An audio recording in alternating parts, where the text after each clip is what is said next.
अस्सलाम वालेकुम वीवर, क्या हाल चाल है? ठीक ठाक। असां पकाई बैठे सी अज वो शायद जी तुम ना खाना वो दिखा रही थी यार, तो मेरा जो ना सरप्राइज खराब करती सी। चलो ठीक है, असां पकाई बैठे जर्दे वाले चावल, जर्दा जो आते रसगुल्ले तेला ढेर ढेर चीज़ा पाती बैठे से। लेकिन चावल लगते पे बाजी चावल माशाल्लाह बेहतरीन ने। साडे अजर पर आप का है ने लोग सब इधर मुंह करो, अजर सब जरा ऊपर आ जाए। इन्हें बढ़ाए ने बंदा बहुत अच्छा है ते अल्लाह खैर करे। आप देखो अफ्रीकी बंदा आया किवें चावल पके ने भाई? सही जबरदस्त सही पके पे ना बाजी बंदा अच्छा ना जो आया इनु पीछे जगह ही नहीं लगी के मोहतरम तुसा दसो चावल बेहतरीन पके। अंगूठा कहन दिखाना बोलना भी इन्हों को दसो ना जेडे दे जान बेहतरीन पके बनते और मीठा पूरा पूरा है, रंग भी पूरा पूरा है, बड़े जबरदस्त पके बनते। देखो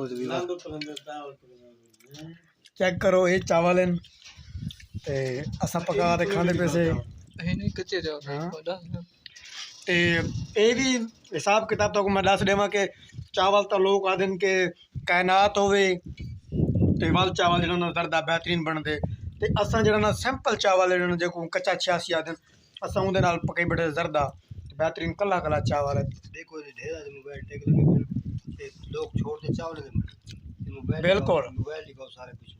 ये देखो जरदा ई हिसाब नाल बनाया पिया बेहतरीन सोना कि अवाम मोबाइल को छोड़ छुड़ा के ना बज रुकते में आइए चावल खाओ। ये मोहतरम जनाब हाजी साहब बैठे हाजी मुजाहिद साहब, ये भी जरा ना बाहरों बैठे हैं बरांडे दे विच ते जो पता लगे भी जरद देख जरा ना खुल गई है ते बच्चे में हैं जरदा खावा भाई साहब किवें चावल बने पे। चलो असीं हाजी साहब दे चावल पास कीते सी। ये सारी टीम है, ये सारा स्पेशल कुक के बारे करवा यार भाई यार मेहरबानी कर भाई देख भाई यार तारीफ तक ना दे और वो मैं वीडियो बना लगा थाल खाली कर के मैं भाईजान नजर ही क्या नहीं बोले वीडियो कौन नहीं आया बहुत तो जड़ के आ देखो जी जरदा बनया ते कला कला चावल तुहानू मैं दिखावां।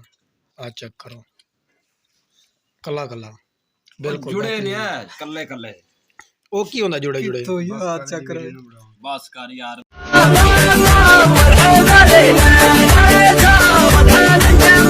ولا شعر الوداد ولا شعر الليل